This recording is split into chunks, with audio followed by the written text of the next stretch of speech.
Des prix pour le mois de juin, 0,5 ou 0,6%, un bien meilleur chiffre que pour les mois précédents, mais l'objectif gouvernemental des 8% reste difficile à tenir. Débat acharné aux communes sur le rétablissement ou non de la peine de mort en Angleterre, résultat dans la soirée. Un document de nos envoyés spéciaux en Pologne après la visite du pape. Lucidité, détermination, le combat continue, disent les clandestins de solidarité à Jacques Abouchard et Jean-Jacques Le Garec. Enfin, le courage de Pascal Simon, malgré son omoplate fracturé hier, il a encore réussi à conserver le maillot jaune ce soir. Mesdames, Messieurs, bonsoir. Avant toute chose, donc, un hommage, un coup de chapeau au jeune Pascal Simon qui a donné à ceux qui aiment le sport, au-delà du seul cyclisme, une bien belle leçon de courage toute la journée entre Fleurance et Roquefort-sur-Soulzon. Hier, vous le savez, il était tombé et s'était fracturé l'omoplate gauche. Il n'a pas abandonné, il a tenu 261 km sous la chaleur. Résultat, ce soir, il est toujours maillot jaune et il vient d'accorder un entretien à Pierre Salviac. Mais d'abord, l'étape. Alain Vernon. 9h15 ce matin, au départ de la 12e étape, Fleurance, Roquefort-sur-Soulzon. Pascal Simon, comme il l'avait annoncé la veille, est présent. Son large sourire ne trahit pourtant pas la douleur qui envahit progressivement son épaule gauche après une interminable nuit où la douleur l'a plusieurs fois réveillé. Mais qu'importe, le courage c'est aussi quelque chose qui doit redonner confiance. Une confiance réciproque puisque Simon est devenu aujourd'hui le coureur le plus populaire de ce Tour 83. Mais en course, le visage se mue sous les assauts répétés de la douleur. À 100 km de l'arrivée, Pascal Simon ne croit plus au miracle. Il sent que trop c'est trop, l'abandon le guette, mais comme le démontrent ces images, le vainqueur du Tour de l'Avenir avait des ressources, la volonté a vaincu la douleur et Simon termine l'étape avec le peloton. Ce soir, le jaune, l'huissier, plus que jamais.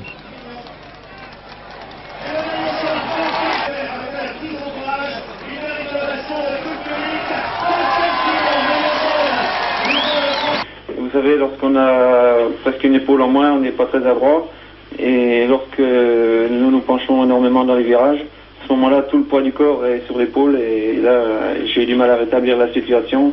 J'ai bien cru que je tombais une deuxième fois. Et à ce moment-là, j'ai souffert. Vous êtes en sursis ce soir? Oui, je suis même pessimiste parce que je sais pas, je ne sais pas si je pourrais rallier Paris quand même dans ces conditions. Ça vous travaille, ça? Oui, ça me travaille. Lorsqu'on a un maillot jaune, on aimerait bien aller jusqu'au bout. Surtout que j'étais en super condition en ce moment dans le Tour de France. On me donnait grand favori et c'est un grand malheur pour moi. Une étape remportée donc par Kim Andersen devant l'Espagnol Delgado qui devient 5e au classement général. C'est le seul changement notable de l'étape. Deuxième titre de l'actualité donc, le débat chez les Britanniques autour du rétablissement ou non de la peine de mort. Un sondage de la BBC hier concluait à un résultat très serré dans l'opinion en tout cas. 52% favorables au rétablissement, 48% contre. Le scrutin à la Chambre des communes devrait être tout aussi serré. Les députés en débattent depuis le début de l'après-midi. Le résultat du vote ne sera annoncé que tard dans la soirée. Sur place, Philippe Châtelet.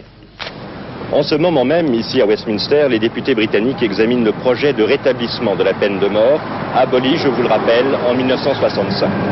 En fait, au cours du vote, qui devrait intervenir assez tard dans la soirée, les députés auront à se prononcer non seulement sur le principe général de la peine de mort, mais également sur le retour de la potence pour des crimes précis, actes de terrorisme, meurtre de policiers ou assassinat par balle ou par explosif.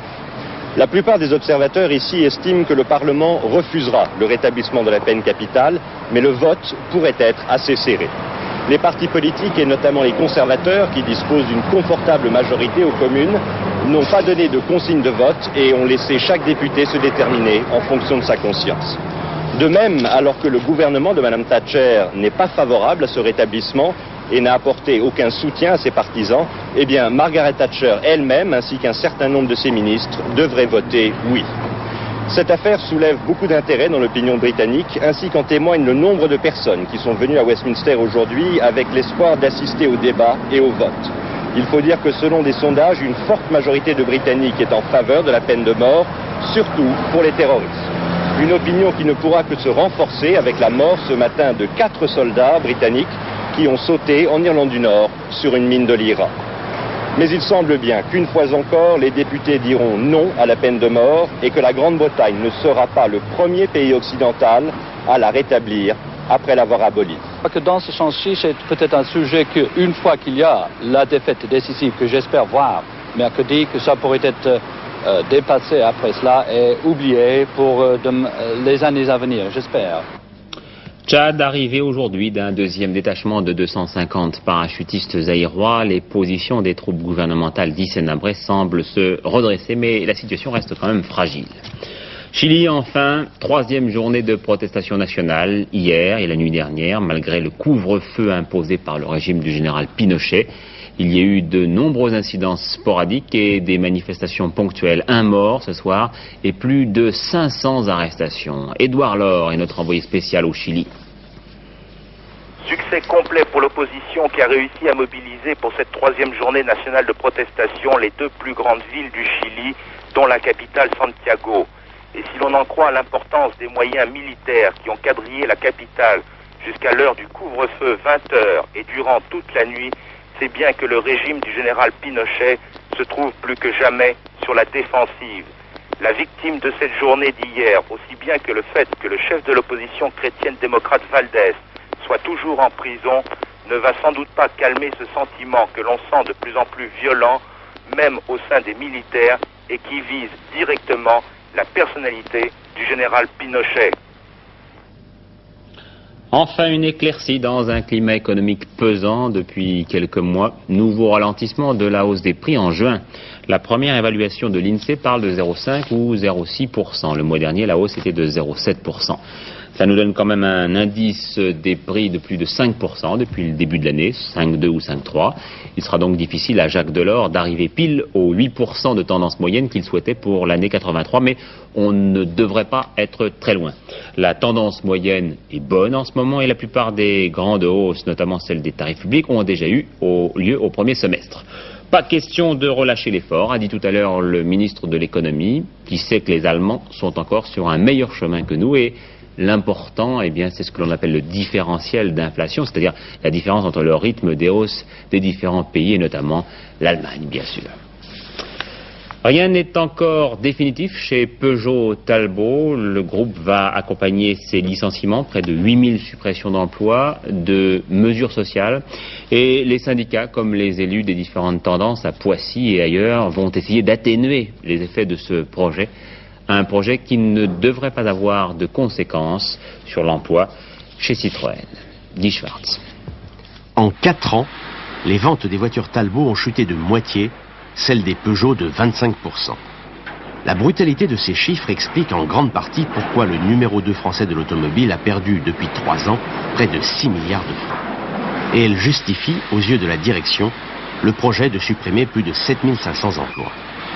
En réalité, cette dégringolade est surtout due à 2 erreurs majeures de la direction du groupe. Première erreur, avoir tardé à sortir de nouvelles gammes.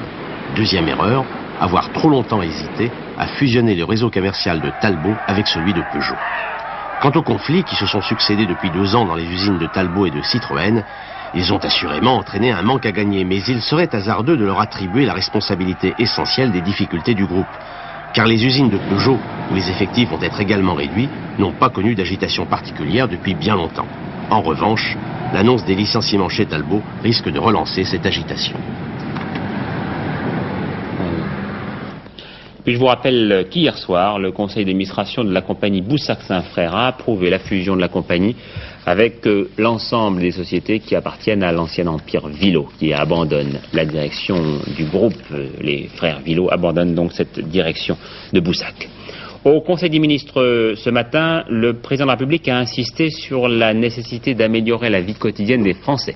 Il a notamment parlé de la réhabilitation de 22 quartiers dégradés dans plusieurs villes, en évoquant implicitement le drame de la Courneuve. Un Conseil des ministres qui a par ailleurs examiné le programme Été Jeune 1983 et l'amélioration des relations entre les PTT et les abonnés. Il s'agit notamment de défendre le principe de la facturation détaillée et de l'étendre à d'autres abonnés. Enfin, le chef de l'État a souligné que l'abandon de l'exposition universelle ne signifiait en rien le gel des grands projets et des grands travaux. On a peut-être également évoqué, mais en tout cas pas officiellement et pas directement, la visite de Georges Marchais à Moscou hier. Il semble qu'une visite de Charles Fitterman à Moscou ait été différée tout récemment, mais le PC dément cette information. Et puis ce matin, en arrivant de Moscou, Georges Marchais, dont les propos avaient été déformés par l'agence TASS, disions-nous dès hier, a affirmé qu'on ne pouvait pas oublier que la France était membre de l'Alliance Atlantique. Je crois qu'une étude attentive du communiqué montre plusieurs choses. Tout d'abord, la volonté de paix. Secondement, et ça c'est très important, la volonté de paix et de désarmement dans l'équilibre des forces, c'est-à-dire dans la sécurité des États.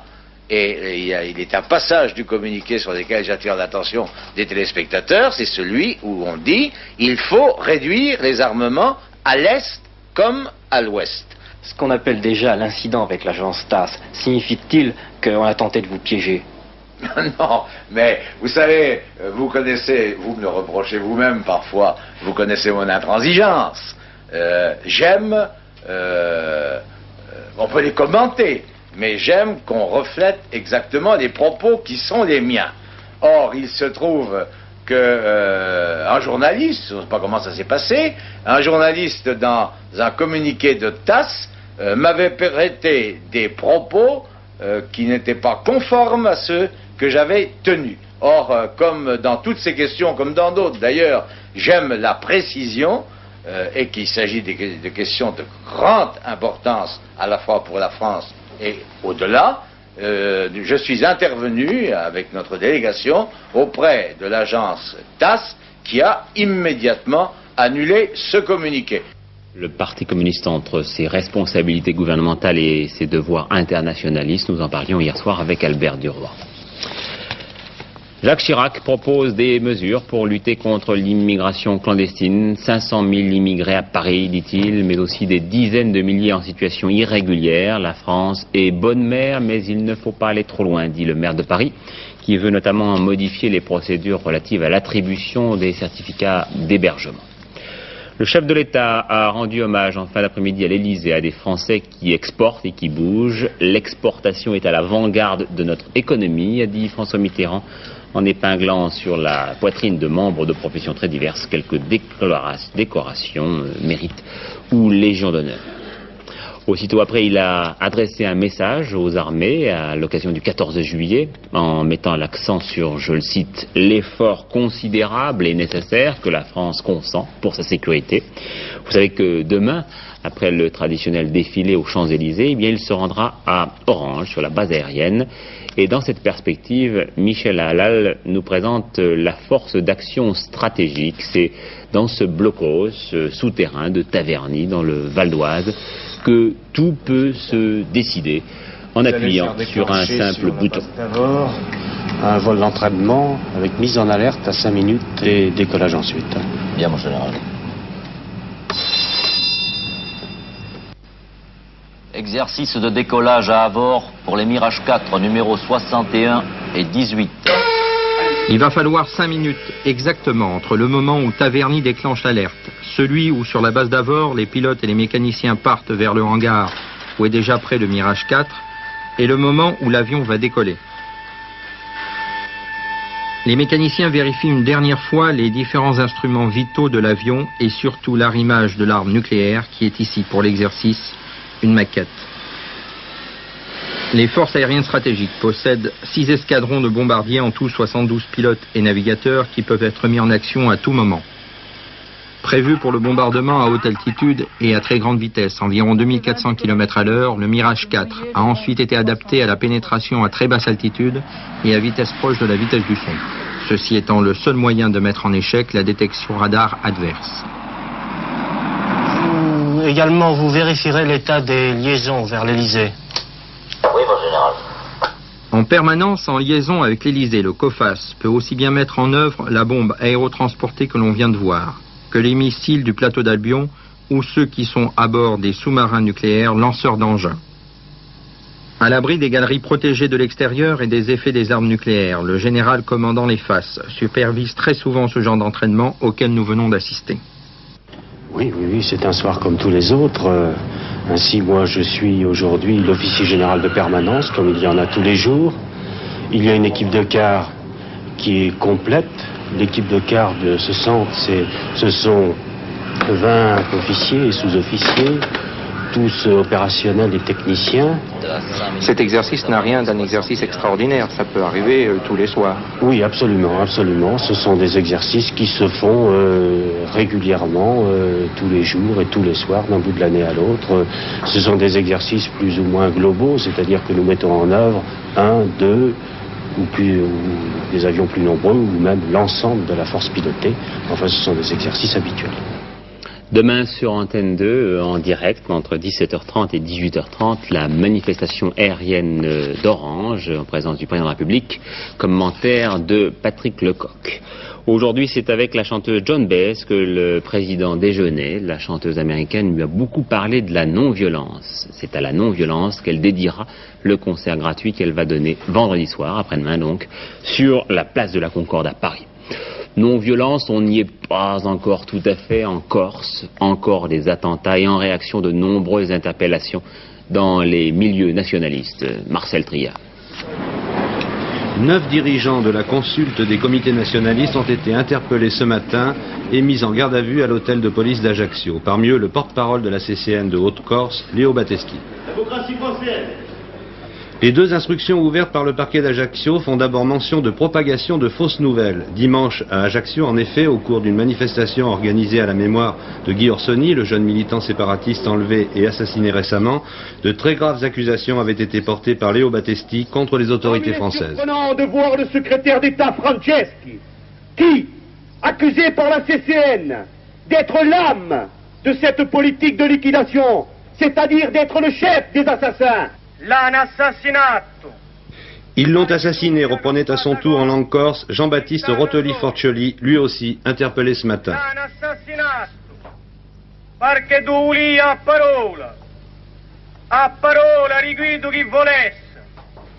Le lendemain à Véro, le village natal de Guy Orsoni, un commando du FLNC participait armes au poing à une cérémonie organisée par la CCN.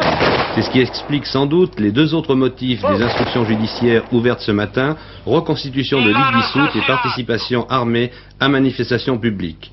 Là encore, les mêmes accusations étaient proférées par Rotoli Forcioli en présence d'un autre dirigeant que vous voyez, c'est l'homme à la barbe sur ces images, Yves Stella, lui aussi interpellé ce matin.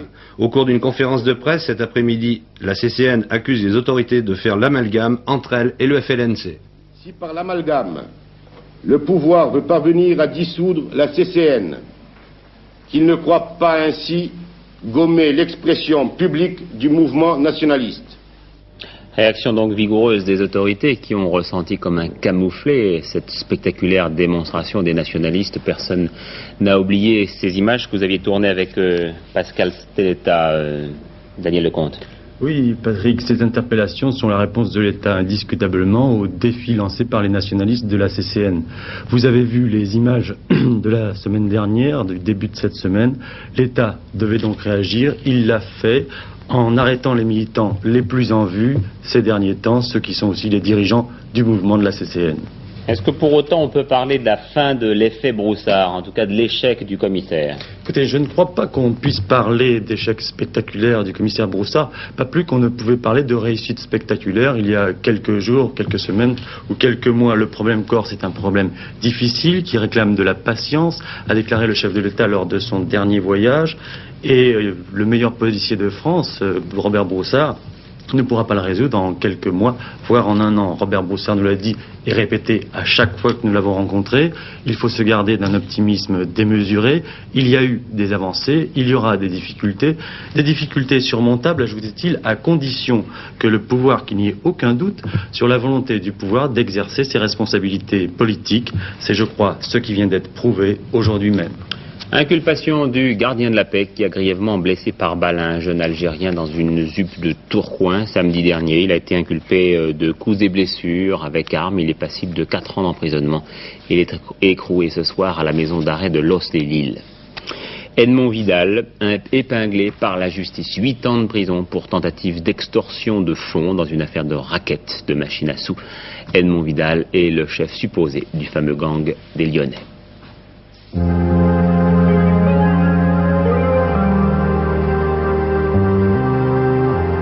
Voici donc le document que nous rapportent de Pologne Jacques Abouchard et Jean-Jacques Le Garrec. Je vous rappelle que lors de la visite du pape, nous n'avions pas été autorisés à envoyer nos propres caméramens.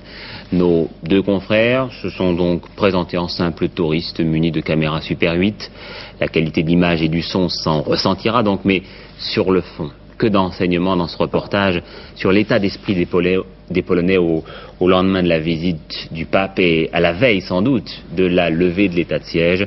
Ainsi en ont apparemment décidé le général Jaruzelski et le parti ouvrier unifié au pouvoir. Une levée de l'état de siège qui ne changera pas grand-chose, disent aujourd'hui les clandestins de solidarité, ou bien même des anonymes qui dans la rue s'expriment à visage découvert, ce qui là-bas est très courageux. Et deux leçons essentielles dans ce reportage, lucidité et détermination. Dimanche 3 juillet à l'église Sainte-Anne de Varsovie. La messe est terminée, mais les fidèles se regroupent à l'extérieur autour d'une imposante croix de fleurs parsemée de portraits du pape, de tracts du syndicat Solidarité, interdit depuis la loi martiale de décembre 1981. Ces tracts, on les parcourt, on se les passe sans commentaire, dans une ambiance de recueillement. Ils réclament la libération des prisonniers politiques. Certains exigent, sans exclure la violence, le retour à la liberté syndicale, c'est-à-dire l'application des accords de Gdansk qui consacrèrent la victoire de Wałęsa en 1980. Tous ces documents évoquent la récente visite papale encore si présente dans toutes les mémoires polonaises. La visite du pape, ça nous donnait plus d'espoir que ça améliore, et que cette amélioration dépend de nous, pas des autres, mais de nous. Pour nous, c'était une semaine de la liberté. Comme auparavant, c'est 16 mois. Les conséquences de la visite du pape, eh bien peut-être un durcissement du pouvoir. À la télévision, récemment, un militant communiste réclamait une limitation de l'enseignement religieux dans les écoles. Or, cet enseignement est garanti par la Constitution polonaise.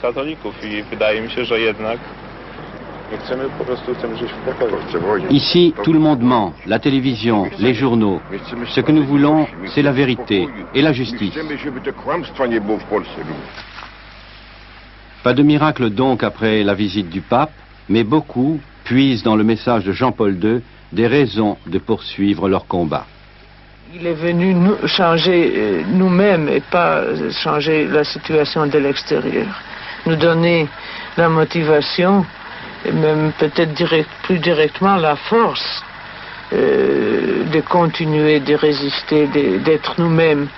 Et c'est à ce niveau psychosociologique qu'il a agi. Et je n'ai pas dit que le miracle n'est pas arrivé. Il faut attendre. Qu'est-ce que vous retenez d'une manière générale de la visite du pape ici? Je crois que certainement la visite du pape aurait dû faciliter l'amnistie. Si les gens réfléchissent sur ce qui est arrivé, sur cette plébiscite énorme, pour qui sont les gens de la Pologne. Pour le pape, le plébiscite, ou contre le gouvernement? Je crois pour le pape, mais ça signifie aussi pour les valeurs qu'il représente. Et parmi ces valeurs aussi pour une certaine liberté et pour être traité comme adulte. Alors j'ai entendu des gens ici dire Wałęsa c'est fini et Solidarité s'est enterrée. Non, je ne crois pas que Wałęsa qui a parlé avec le pape est fini, par le fait même, le contraire. Et puis, c'est un peu naïf penser que tout est enterré quand chaque jour nous lisons dans la presse qu'il y a de nouveaux condamnés pour la continuation de l'action syndicale de la part des structures clandestines de solidarité. Et si vous demandez les gens du gouvernement, ils vous diront eux-mêmes qu'ils pensent toujours que c'est actif, alors ce n'est pas fini. Dans cette église de la grande banlieue de Varsovie, une messe pas tout à fait comme les autres. D'abord parce qu'elle est concélébrée par 12 prêtres. Ensuite, parce que ces 12 ecclésiastiques ont tous fait leurs études théologiques en France, et c'est dans notre pays qu'ils ont été ordonnés prêtres. Le responsable de la paroisse s'appelle le père Kontorski. Pour lui, l'aspect pastoral, religieux et l'aspect purement politique de la visite de Jean-Paul II sont étroitement imbriqués. Est-ce qu'on peut séparer l'aspect politique de l'aspect social et de l'aspect religieux? Ce sont aujourd'hui, notre vie est tellement complexe, liée, que tous sont ensemble. On ne peut pas les séparer. Est-ce que vous, prêtres, par exemple, vous ne craignez pas un certain, peut-être, un durcissement des autorités après la visite du Saint-Père? C'est vis-à-vis de l'Église, je dis. C'est l'avenir qui le montrera. Mais vous n'excluez pas totalement ça? Non, ça dépend. Je crois que c'est la stratégie du gouvernement communiste qui reconnaîtra à un moment. Jusque maintenant, il faut collaborer avec l'Église. L'Église est nécessaire pour atteindre certains buts. Ensuite, on le verra. C'est-à-dire que le gouvernement peut changer de stratégie. Oui, évidemment. Et choisir l'affrontement. Évidemment. C'est d'accord d'ailleurs avec l'idéologie communiste, marxiste, qui n'admet pas la religion dans la vie d'une société communiste ou socialiste.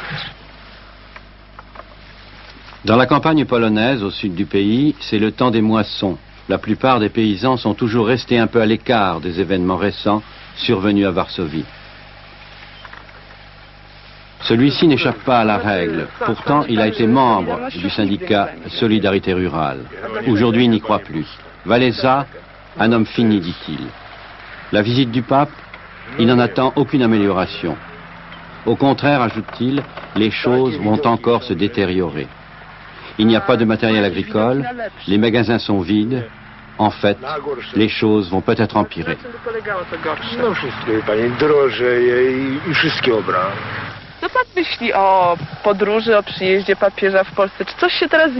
Autre son de cloche avec ce deuxième paysan, encore plus pauvre que le précédent. Lui n'a jamais fait partie de Solidarité. Après la visite du pape, il espère que les paysans donneront plus de blé et de bétail au gouvernement et recevront en échange davantage de matériel agricole.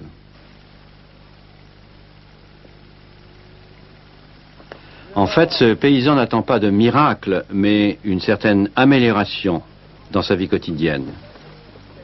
C'est évidemment une appréciation naïve d'un événement considérable, d'un événement dont les conséquences sont encore à venir. Des conséquences qui ne font aucune part au miracle, selon les représentants les plus dynamiques de l'opinion catholique. Il y en avait des gens qui croyaient que le pape va performer des miracles, ce qui, évidemment, ne pouvait pas se produire. D'autre part, l'effet immédiat, c'est peut-être un effet d'une déception, du pessimisme, une sorte de gueule de bois. Mais à long terme, c'est très bénéfique, parce que, premièrement, les gens se rendent compte maintenant que ça va durer, que la lutte pour les dignités humaines, pour les droits de l'homme, pour la vérité, pour la moralité, sera longue, bien plus longue qu'ils ne se rendaient compte auparavant. Quant à l'amnistie, quant aux prisonniers politiques, certainement, il me semble que le gouvernement tâchera de faire une amnistie, mettons, d'une façon sélective. Ça veut dire ceux qui vont capituler, ceux qui vont repentir leur pêche politique, vont être libérés conditionnellement ou pas. En somme, il me semble que le gouvernement veut octroyer certaines libertés à condition que nous serons déjà à genoux. Cela dit, comme vous disiez tout à l'heure, les choses seront très lentes à changer en Pologne. C'est un combat, disons, à long terme. La situation, certainement, sera beaucoup pire avant qu'elle s'améliore. C'est la question de 6 à 8 années.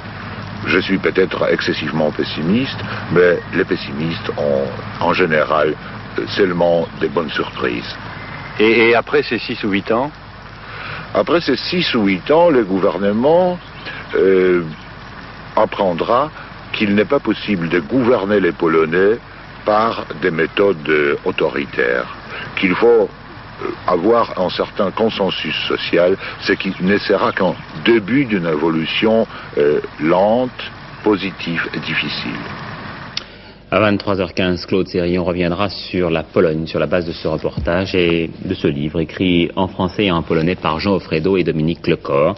Avec lui sur le plateau, la chanteuse Anna Prognal, chanteuse d'origine polonaise. Et pronostic de Pierrette Bress maintenant, pour demain, elle vous propose dans le quartet le 2, le 3, le 10, le 4, l'As, le 12, le 9 et le 23. 2, 3, 10, 4, As, 12, 9, 23. Quant au loto, eh bien, il fallait jouer le 8, le 14, le 15, le 28, le 30 et le 48. Numéro complémentaire, le 39.